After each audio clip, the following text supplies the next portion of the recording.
It's very easy to offend someone, but it's even easier to break their heart. I wasn't lucky with women and started to think there was something wrong with me, until I met the love of my life. For a moment, I thought my life was improving, but I was wrong.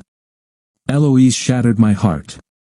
Looking back, I realize I should have handled the situation with more grace and sophistication, but deep down, I'm still just a farm boy, even after all these years. My name is Walter Stillman, and I'm an aspiring tax attorney.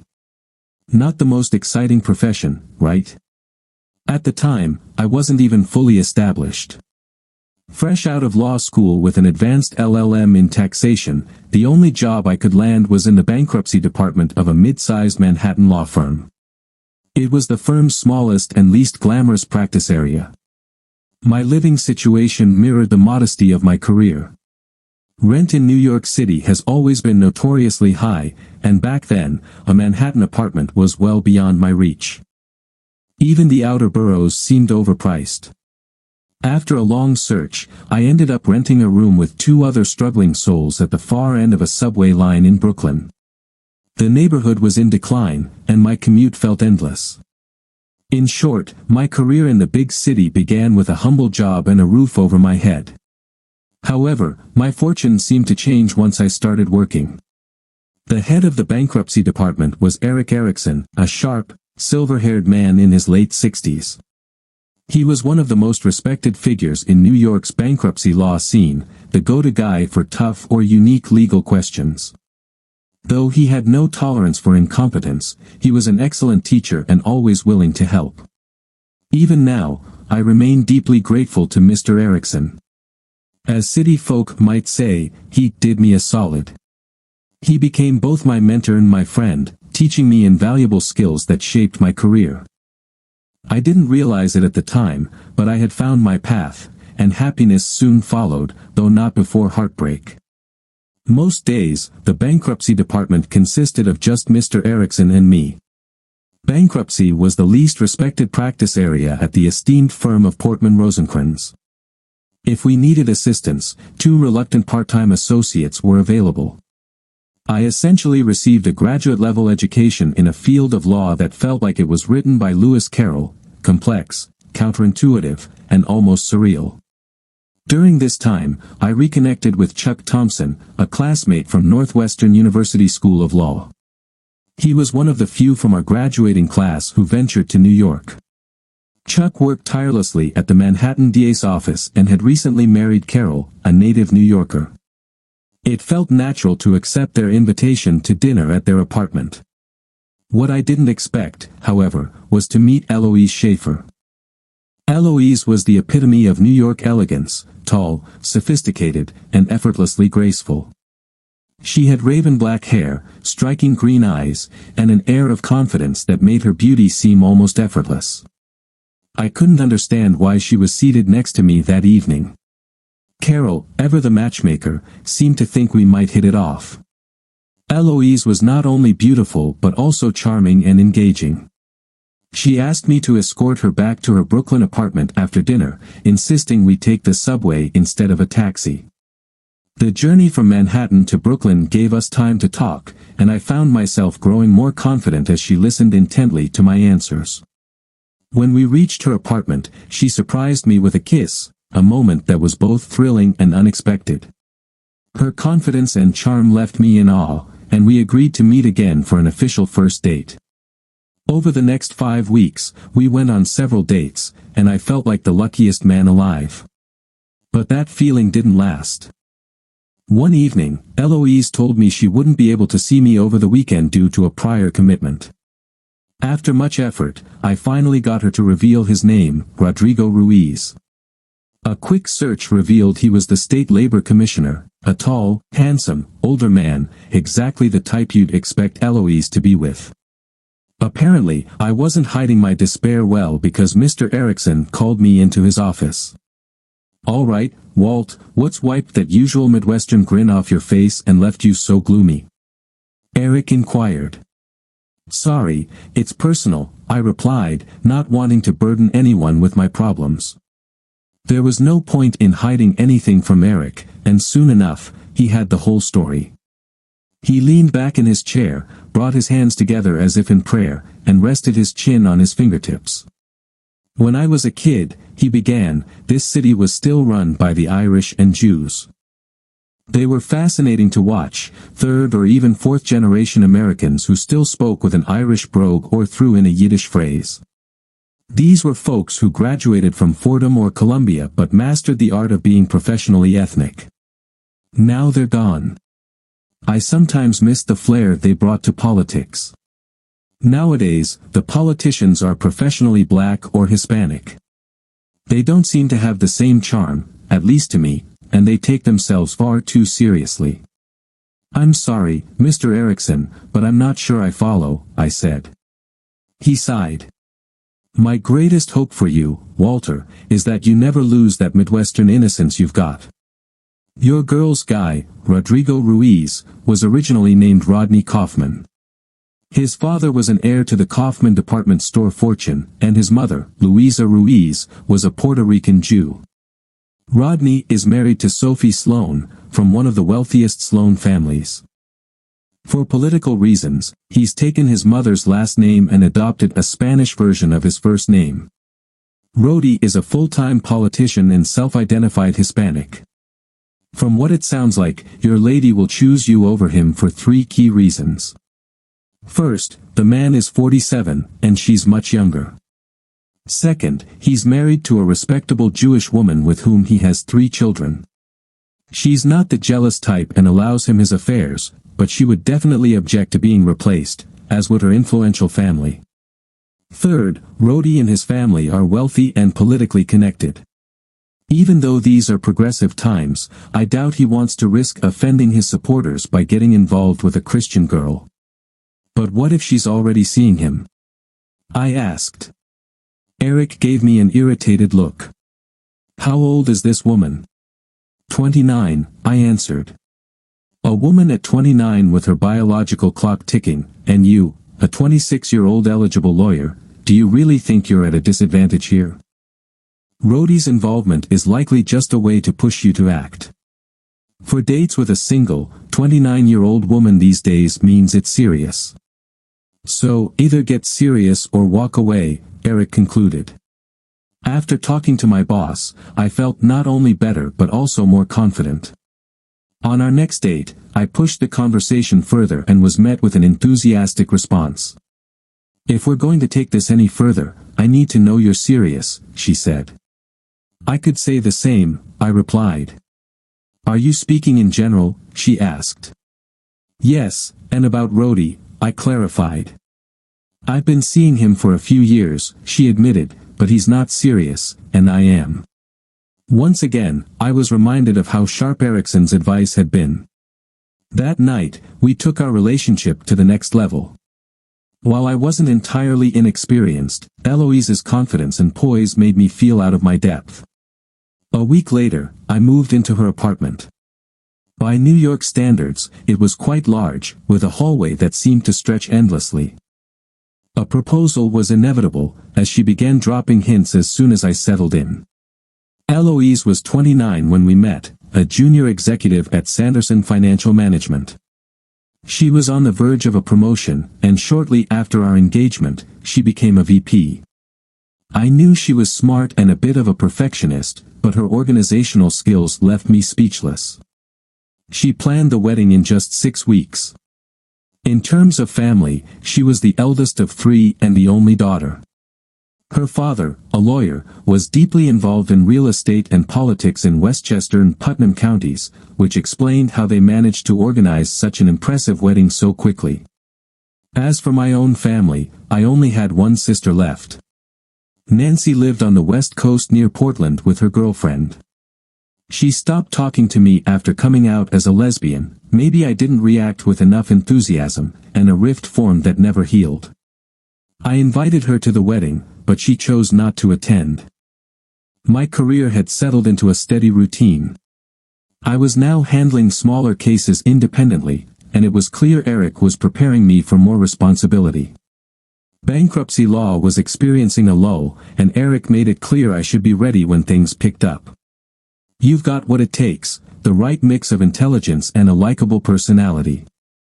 But you need to learn the tricks of the trade, he often said. The Friday before my wedding, I learned one such trick. Eloise and her mother had chosen Labor Day for the ceremony. There was something about the early date that puzzled me, but it also meant we had the weekend to prepare and could fly off for the Caribbean honeymoon her parents were gifting us. By Tuesday, everything would be ready. The bags were packed and lined up against the hallway wall in our apartment, 3 for Eloise, 1 for me.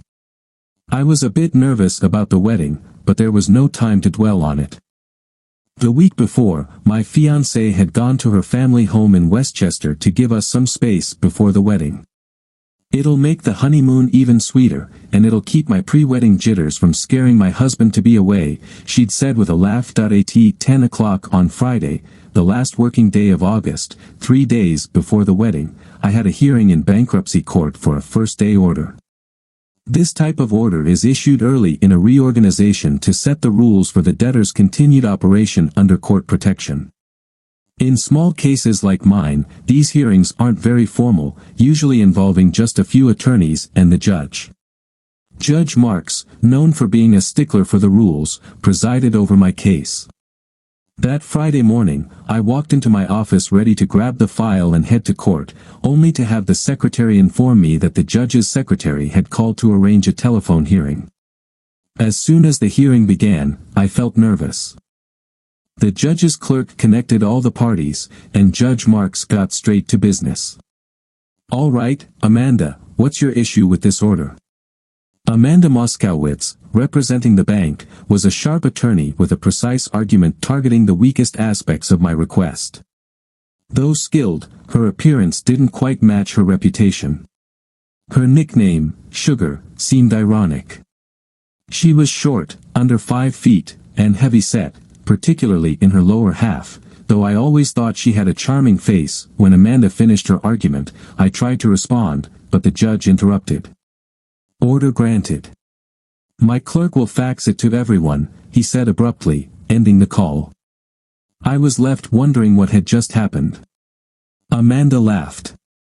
"Judge Marks got tickets from my firm yesterday for the final days of the Saratoga races. He needs to be in Albany by 1 o'clock and doesn't have time to waste on this call.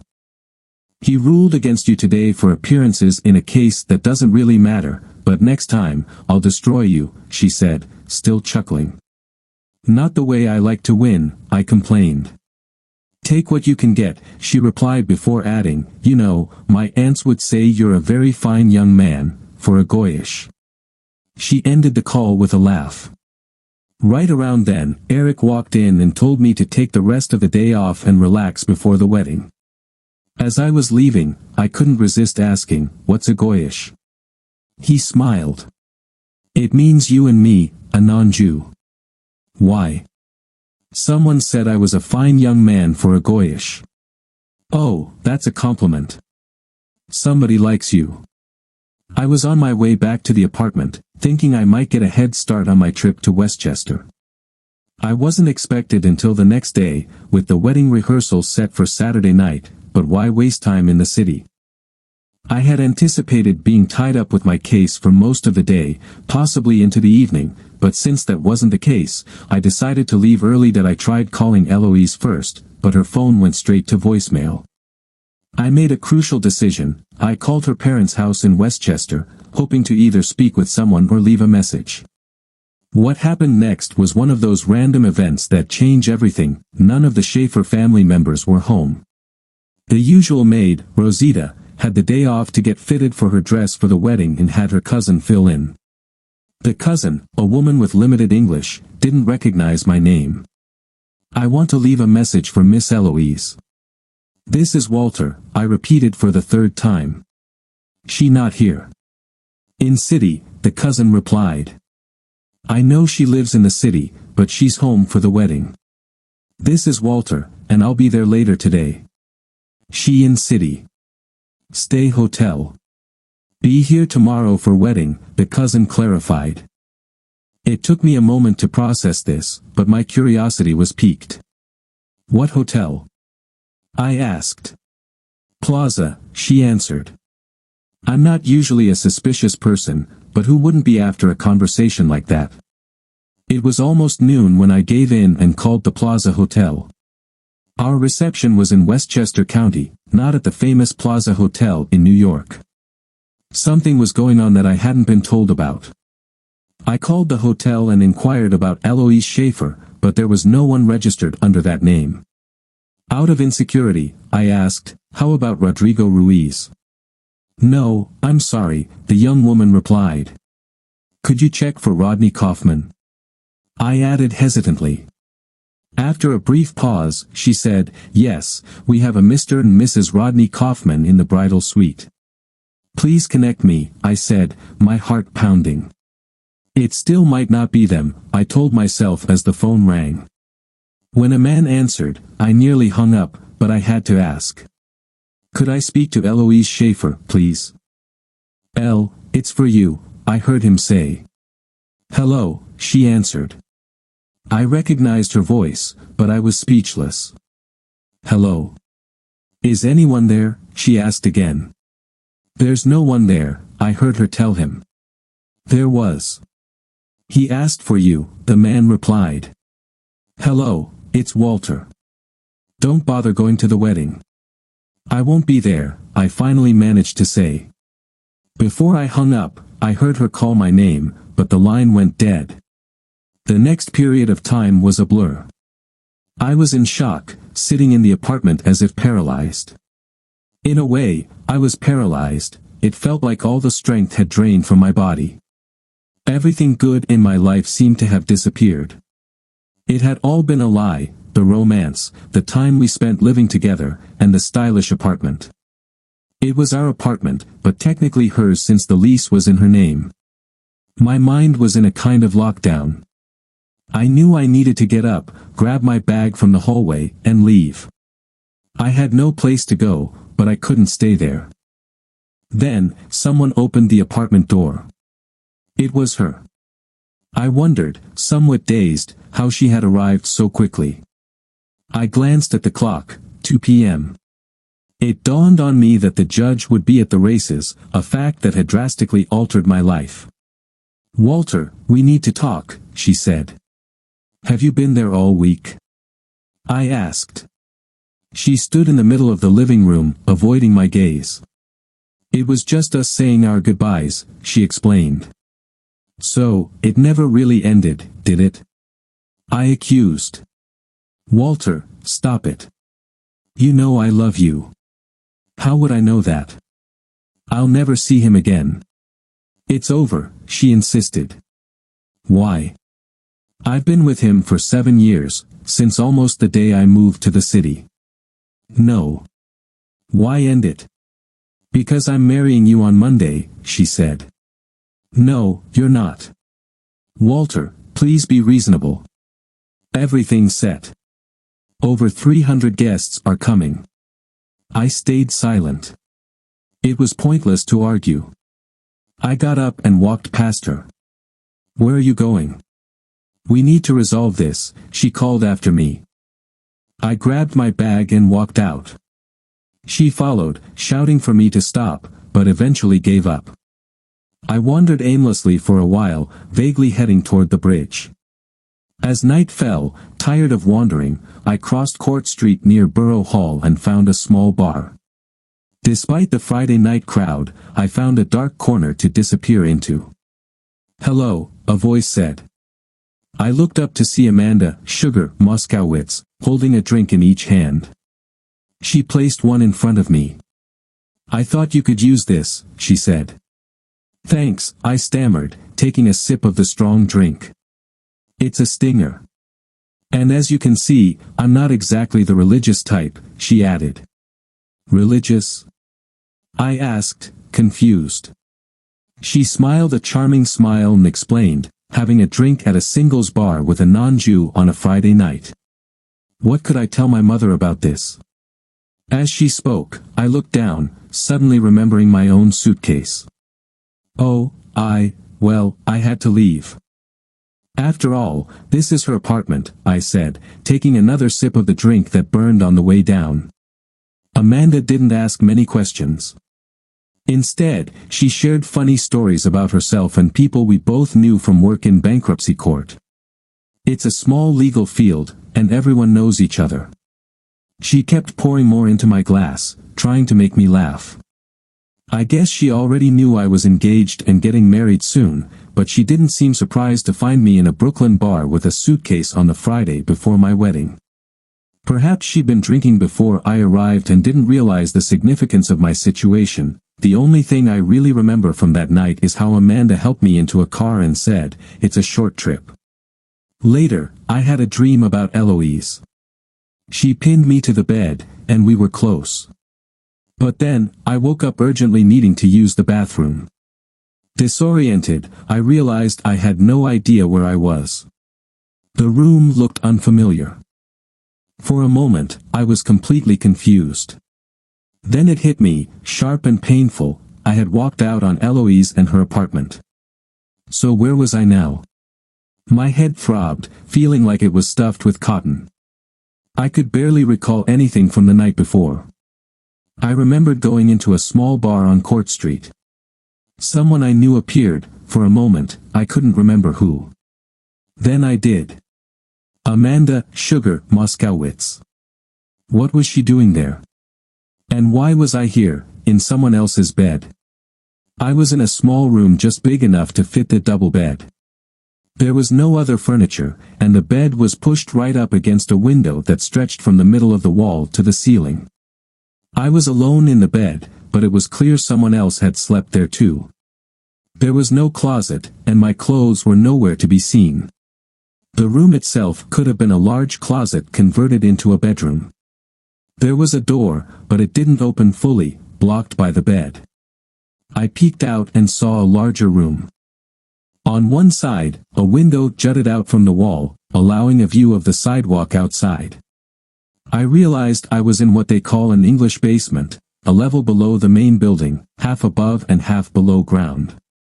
The windows started just below the sidewalk level. The space had been converted into a small apartment, or, as I later learned, 2 apartments, the one I was in and an even smaller one in the back. The main room was split by a counter into a dining area and a kitchen.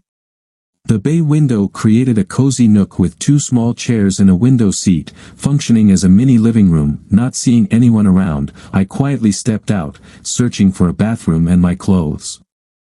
I spotted a door on the far side of the room. Just as I reached it, the door opened, and out walked Amanda Moskowitz, wearing a bathrobe and toweling her wet hair. "Oh, you're awake," she said, noticing me.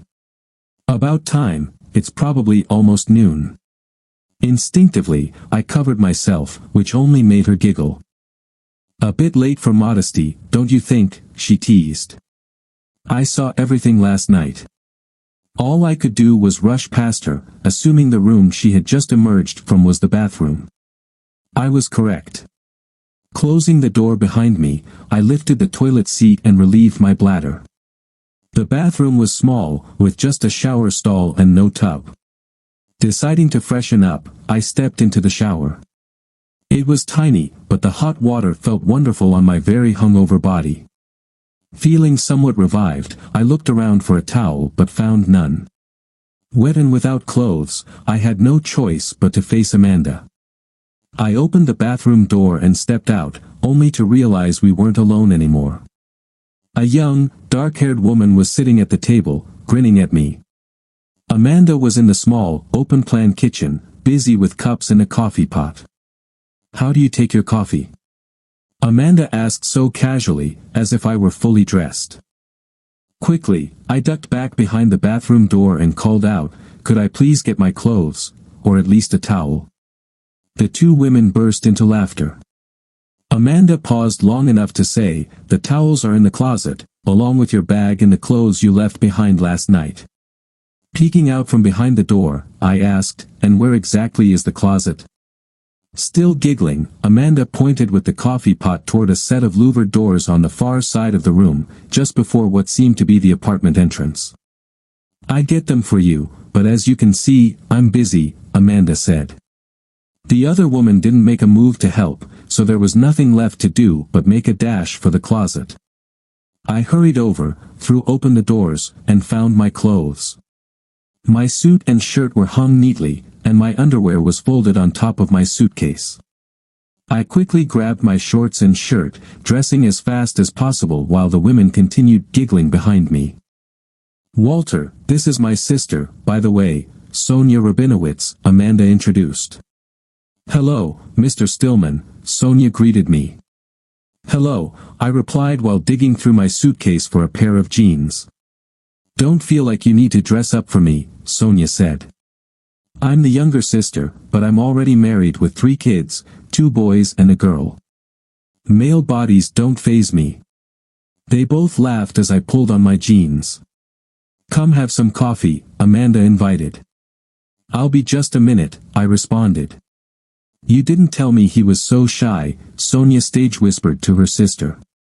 "Didn't really know," Amanda whispered back loudly. "We're still kind of new." "You're a wild one, Amanda Moskowitz," Sonia chuckled. Fully dressed, I turned and took a seat at the small table. "I need that coffee." "I take mine black, no sugar," I said. Sonia giggled and whispered to her sister, "Looks like he got his sugar last night." They both burst out laughing, which only made my head ache. Amanda handed me a cup of very strong coffee. Just as I set it down, a cell phone rang. It was Sonia's. She fished it out of a large leather purse by her feet. "Oh, hi," Sonia answered. Covering the phone, she whispered, "Aunt Hester." "Of course," I remembered, Sonia continued. "I'm at Amanda's right now to remind her, but she has company, and I haven't had a chance to bring it up." There was a pause, and then Sonia added with a smirk, "No, her company is male." Amanda made a slicing motion across her throat, signaling Sonia to stop, but Sonia continued undeterred. "Yeah, he's kind of cute but a bit shy." "No, definitely not Jewish." "Yes, I'm absolutely certain." Sonia lowered her voice and whispered into the phone. I caught a glimpse when he got out of the shower. Now Sonia was laughing uncontrollably. "She wants to talk to you," Sonia said, passing the phone to Amanda. "Hi, Auntie," Amanda greeted into Sonia's phone. "No, I'd never forget Dad's birthday. 6 tomorrow night, and dinner at 7, got it." There was a pause as Hester spoke. "Oh, he's just a friend." "Really?" Another pause. "That won't work. He's a work friend. He'd probably feel awkward at a family gathering," Amanda said, handing the phone back to Sonia. Sonia listened as her aunt spoke, then turned to me and added, "She wants to know your name." "What should I tell her?" "Walter," I answered. "Walter Stillman." "It's Walter," Sonia said into the phone. "And I'm pretty sure they slept together last night." "Sonia!" Amanda exclaimed. "Now Aunt Sophie is on the line saying they want to meet him," Sonia added. "No. Oh no. Absolutely not." Amanda shouted. Sonia handed me the phone. "My Aunt Sophie wants to talk to you," she said. I took the phone and held it to my ear. "Hello.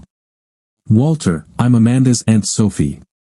My sister Hester and I are hosting a birthday party for our brother Leonard, Amanda and Sonia's father.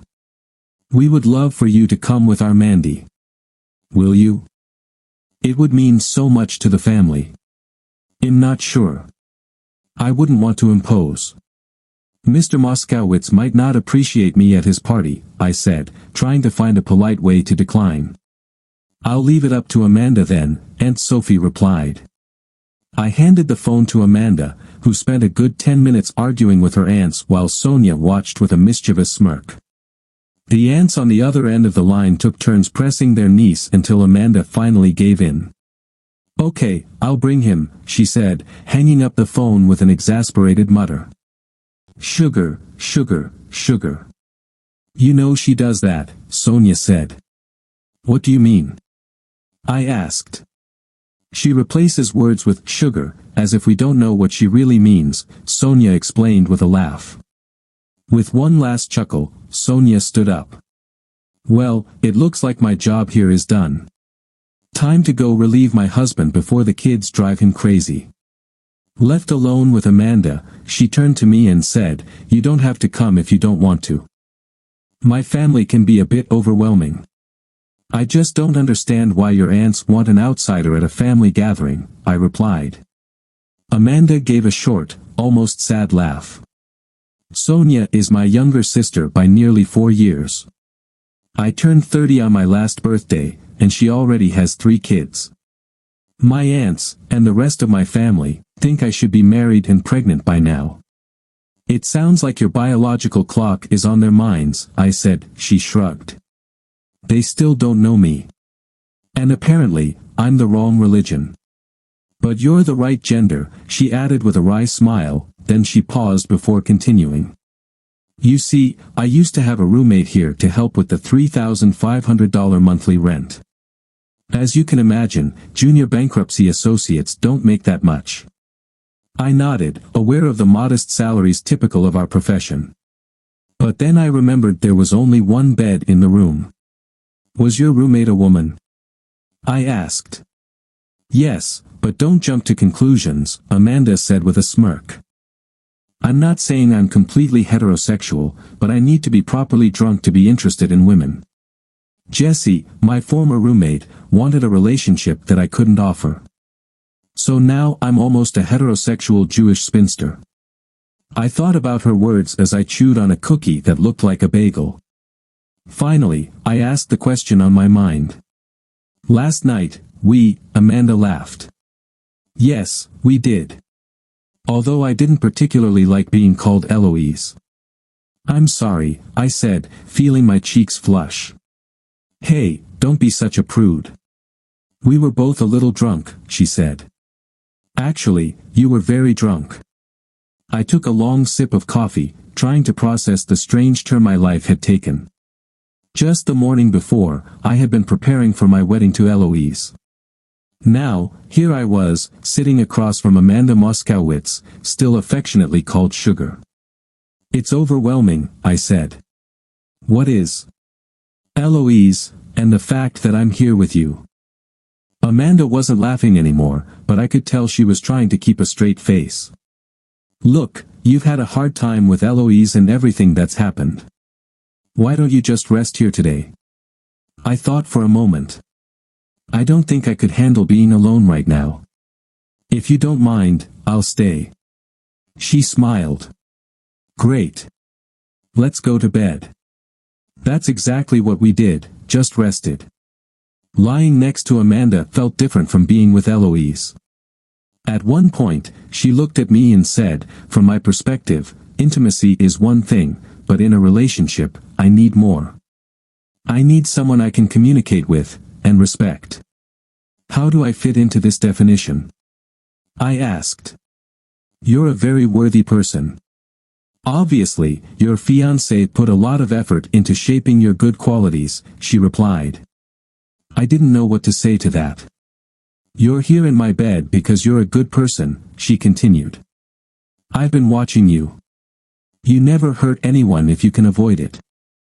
You're honest and treat women as people, not objects. You're one of the good guys, a rare breed these days.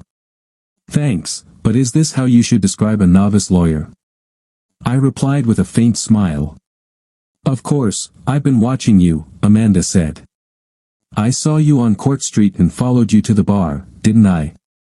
If Miss Eloise Schaefer loses track of her wonderful fiancé, I'm not going to miss the opportunity. I'm not a trophy, I insisted. You're not saying she was in love with you, are you? Amanda asked. No, I suppose not, I admitted, feeling the gravity of the situation. I'm sorry, Amanda said softly. I didn't mean to hurt you with my words. We continued talking and ended up ordering takeout for dinner. After eating, we fell asleep. The next morning, Amanda got a call from her aunts reminding her about the party and asking if she could come early to help with the preparations. Now Mandy, don't forget to bring Walter with you. Sonia has told us so much about him, and we all can't wait to meet him, Aunt Esther said. I don't know what Sonia told you, but he's not my boyfriend, Amanda replied. Well, bring him anyway. He knows he's invited. If he wants to come, he will, Aunt Esther insisted. Amanda hung up the phone and sighed. I think they're waiting for me, I said with a chuckle. You don't have to come, she told me. What else do I have to do? I replied. I didn't want to be alone yet. Amanda had distracted me from the mess in my personal life, and I didn't want to dwell on what Eloise had done. Okay, she said. But keep in mind, you'll be under close attention and treated as a potential suitor. Well, in a way, I'm the groom, I joked. But if you don't mind, let's keep my personal problems to ourselves. That sounds tempting, she replied. Though that girl, Eloise, won't disappear forever. Sooner or later, you'll have to face her, and the sooner, the better. I know, I said with a light sigh. Amanda reached across the table, covering my hands with hers. Walter, you need to either go through with the marriage or end it by tomorrow. Either way, you're going to face a major problem.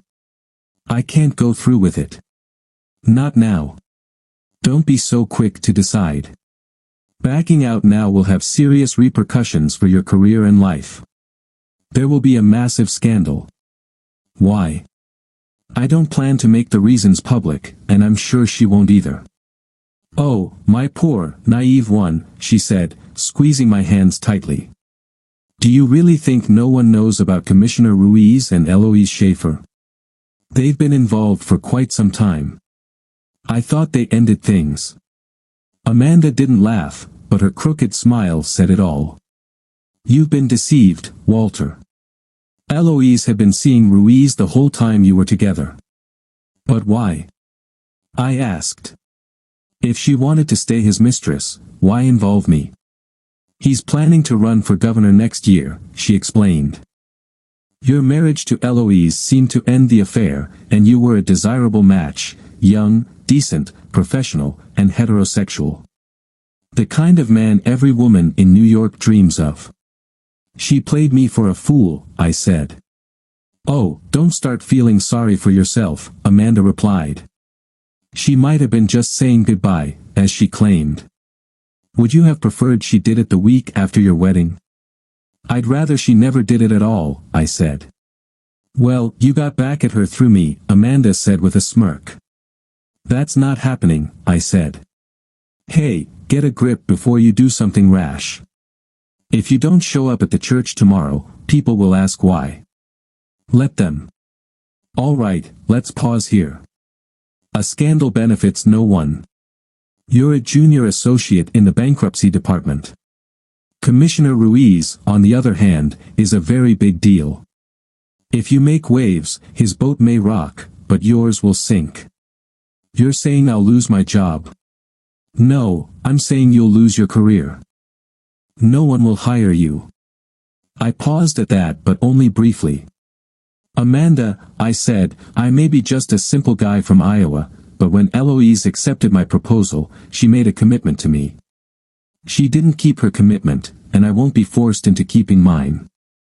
Amanda shook her head and finally said, Come on, you stubborn corn husker, get dressed. I'm taking you to meet my family. It's not every day they get to meet a real live Presbyterian.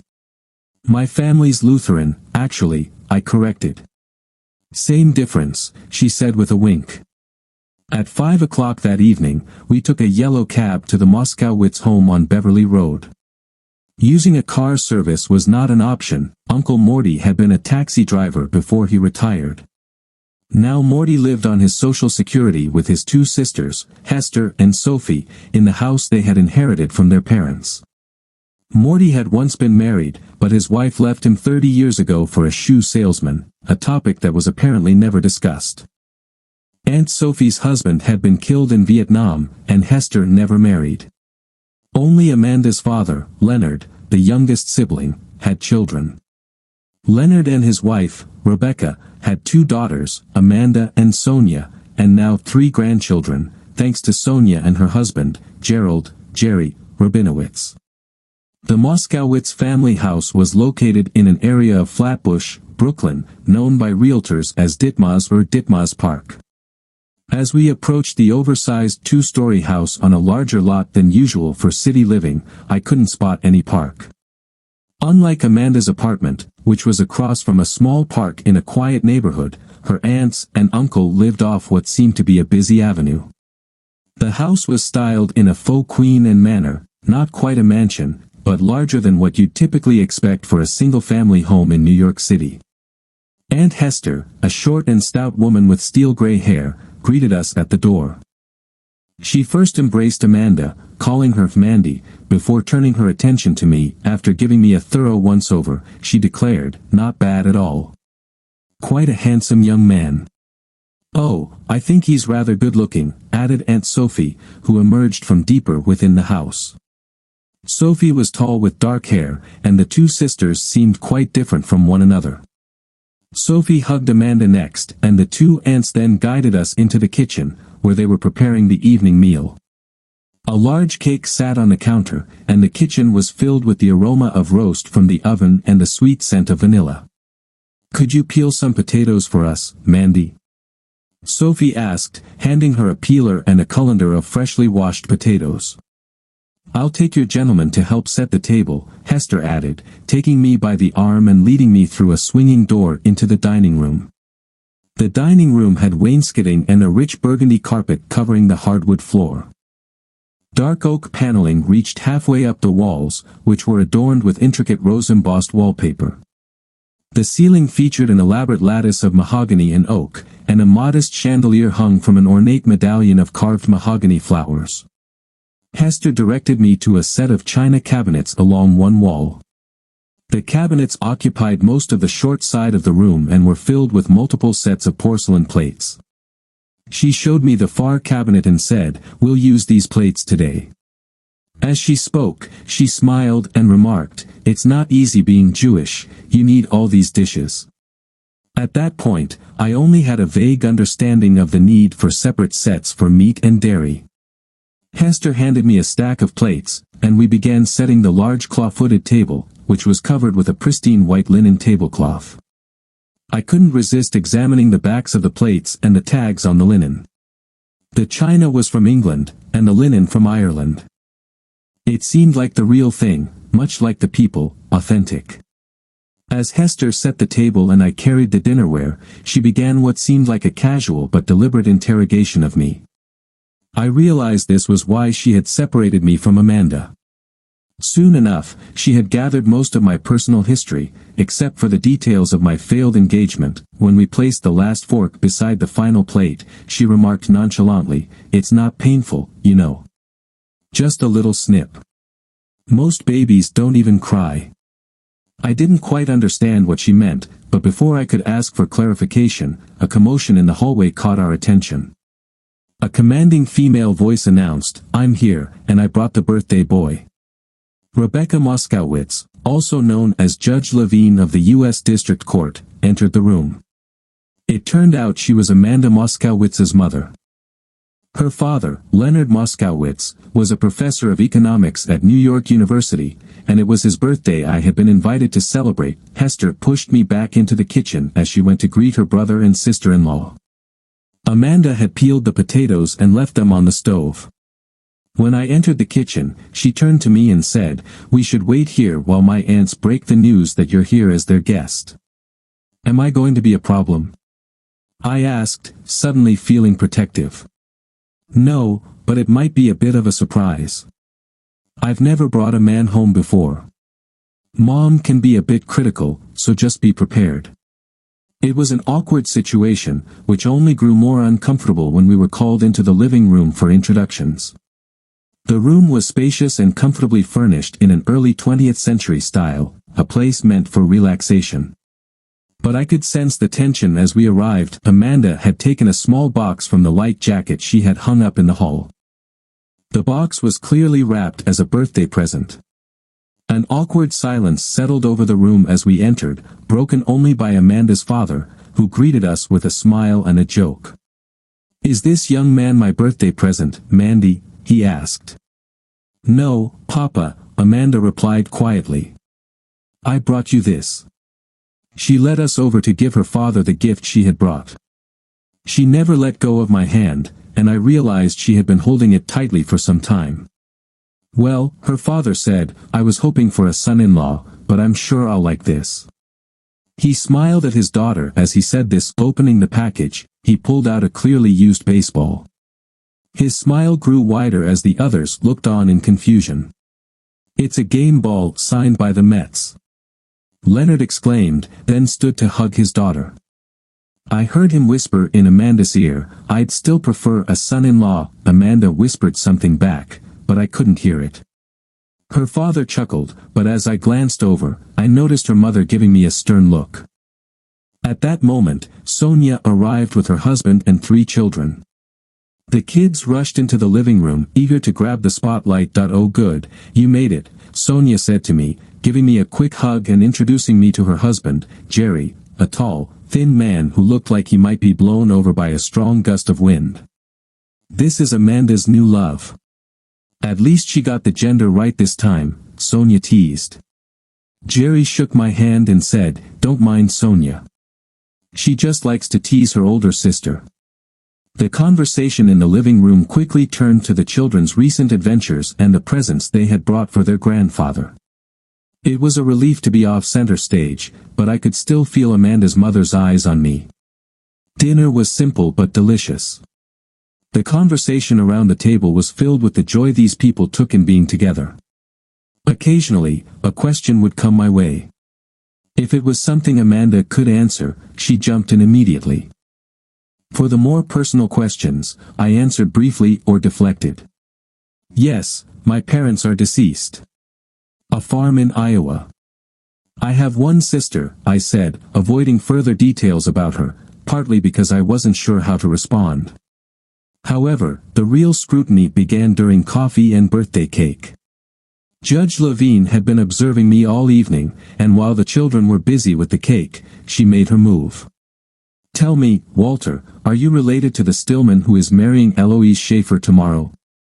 I hesitated before answering, but I spoke up before Amanda, who was sitting across from me, could make the sharp retort I anticipated. Yes and no, I said. I was supposed to marry Eloise, but that plan fell through. And before you ask, your daughter had nothing to do with the cancellation. Really? Amanda's mother asked, turning to her daughter. Yes, really. If you care to know, Amanda replied, her hostility evident. Honestly, I didn't want to bring Walter here, but he was invited and kind enough to attend. I could see that Amanda's mother was about to say more, but Leonard interrupted, silencing his wife. Rebecca, be quiet, he said. Before she could respond, he added, it's clear the young man has learned about Mr. Kaufman. I've been observing Walter all evening, and he doesn't seem like the type to tolerate such behavior. It was as if he had thrown a bucket of cold water on his wife. Judge Levine was suddenly at a loss for words. Looking around the table, it was evident that while Amanda's parents were aware of the situation, the other guests were not. Amanda took charge. I've known Walter for a while and admired him from a distance. When I found him recently lost and alone, I saw a chance to get to know him better. He had been hurt by a truly cruel woman. And yes, Mother, I love him. He's too good a man not to fall in love with. As Amanda spoke, she came around the table and hugged me from behind. Well, good for my niece, Uncle Morty said, closing the discussion about Amanda and me. I don't remember much of what happened afterward, except that there was a general sense of satisfaction around the table. As we left in a yellow cab, I turned to Amanda and asked, did you mean it? What? She replied, trying to evade the question. When you said you loved me, did you mean it? The taxi fell silent for a moment before she slowly looked up and said, yes. I love you. When I first saw you months ago, I was drawn to you. But it's more than just attraction now. I love you, Walter Stillman. 30 minutes later, I was arrested. Eloise had apparently stayed in our apartment all Friday night, waiting for me to return. When I hadn't come back by the next morning, she grew desperate. The wedding was scheduled for Monday, and she suddenly feared I might not show up. In a panic, she contacted the one person who had more to lose than she did, Rodrigo Ruiz, also known as Rodney Kaufman. Rodrigo immediately set the police on a search for me. It took them a day of questioning every bartender on Court Street to discover that I had left a bar called the Shady Lady with a short brunette woman. Since Amanda and I had taken a cab the 12 blocks to her apartment in Cobble Hill, the police began questioning all the taxi drivers working in the area that night. It wasn't until late Sunday that they figured out we had been dropped off at the corner of Clinton and Congress. They soon learned the basement apartment belonged to Amanda Moskowitz, a woman matching the description of my Friday night companion. The police only found a dark, empty apartment but, undeterred, stationed 2 patrol cars to wait for the occupants to return. It was an impatient group of officers that greeted Amanda and me when we arrived. Despite Amanda's protests, they quickly took me away. By midnight, I found myself in a small room badly in need of cleaning and fresh paint.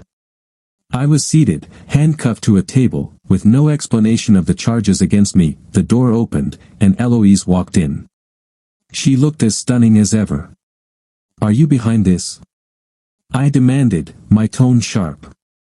The anger and frustration in my voice were unmistakable. She looked startled as she stood on the opposite side of the table. There were 2 chairs beside her, but she didn't attempt to sit down. "Walter, please try to understand. When you didn't come home, I was worried something had happened to you. So, you had me arrested? For what reason?" "You're not under arrest but in protective custody, pending a possible mental health commitment," said a tall, strikingly handsome man who entered the room quietly.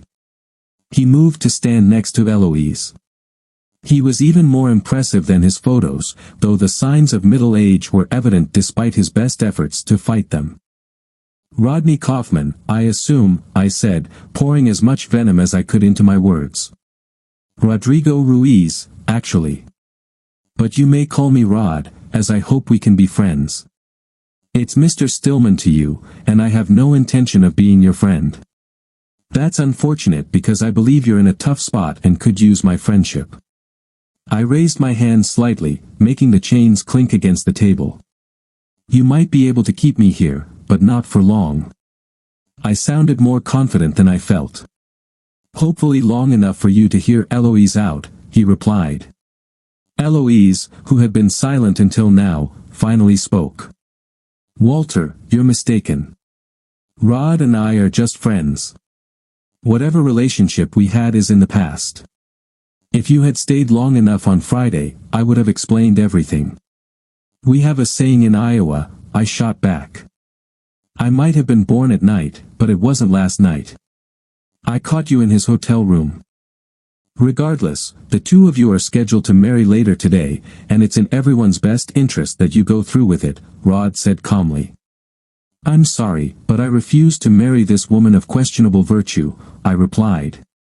Eloise let out a small cry of pain, but Rod smiled and said, "Let's mind our language, please. No need to lose our temper. Would you rather I call her a kept woman, because that's exactly what she is, a rich man's kept woman?"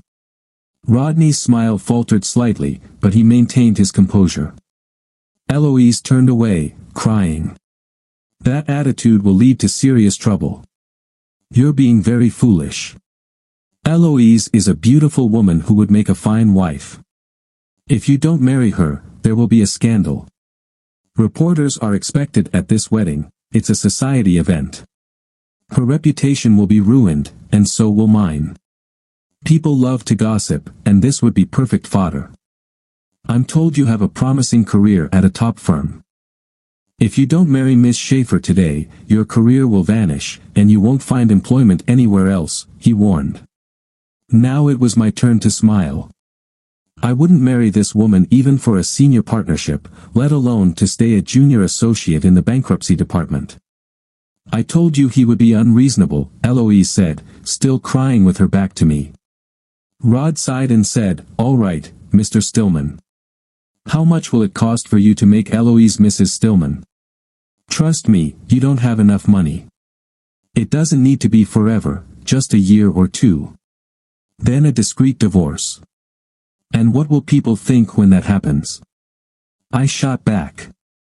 He didn't blink. Something told me he had more than one plan in motion. I'll handle the situation when the time comes. Name your price for a 2-year marriage. How pregnant is she? I asked, finally putting it together. Eloise turned towards me. It could be yours, she hissed. Yeah, I replied. But I'll wait for the DNA test. Rodney's only response was, how much? No way in hell, I said, almost spitting. Further conversation was interrupted by the arrival of a short, bald man in his 60s, followed by 2 uniformed officers. As he entered, he said, hello, Rod. Miss Schaefer. And you must be Walter Stillman. Placing a hand on my shoulder, he introduced himself. I'm your attorney, Cy Leibowitz, and this, he continued, handing a document to Rodney, is a copy of the writ of habeas corpus I just filed at the front desk. You're up late, aren't you, Cy? Rod remarked. Well, you know how it is. Business has been a little slow. Miss Schaefer is acting in her fiancé's best interest. You're leaving us no choice but to pursue an involuntary commitment, Rodney threatened. Not sure how that's possible, considering the writ was filed on behalf of his sister, his only living relative and next of kin, Cy countered. Did you wake her up for this? Rod asked. Actually, no. It's still much earlier on the West Coast, Cy replied. Rodrigo Ruiz, also known as Rodney Kaufman, shrugged in defeat. He had lost. Cy got me out, and Amanda was there waiting for me. Her mother, the judge, had woken Cy and the judge who signed the writ to secure my release. That was the last time I saw Eloise. There was never a baby.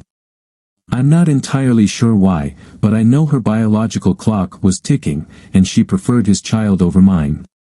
I'm convinced that when faced with the choice between a scandal that could harm her lover and terminating the pregnancy, she opted for the latter. As for his threat to ruin my career, I have no doubt that Commissioner and gubernatorial candidate Rodrigo Ruiz did everything in his power to take me down.